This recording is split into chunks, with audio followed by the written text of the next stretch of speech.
One day, while I was cleaning up my son Jake's room, I stumbled upon a school project, a drawing of our family. At first, I thought it was a sweet gesture, but as I looked closer, I noticed something that took me by surprise.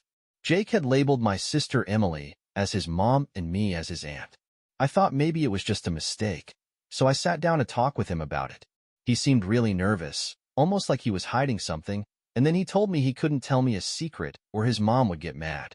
Honestly, I felt my heart sink as I gently explained to him that I am his mom, not Aunt Emily. He looked confused, like he didn't fully understand. That's when I found out the real reason behind it. Since Jake had spent so much time at Emily's house, she'd been telling him that she was his real mom. I had no idea. The whole situation hit me hard. Emily had been struggling with the loss of her own son, and in a desperate attempt to fill the void, she had started messing with Jake's head. I thought I was helping by sending Jake over there to give her some company, to make her feel better after her tragedy, but I never imagined things would go this far. She wasn't just trying to comfort him. She was trying to take him from me.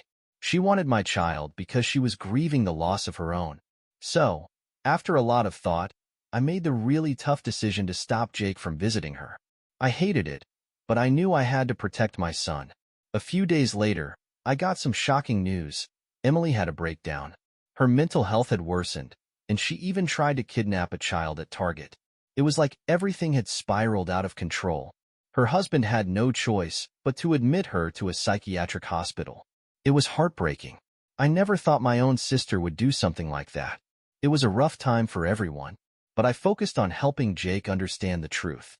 He was upset, but with some time, he started to realize that his Aunt Emily needed help, and I was just trying to keep him safe.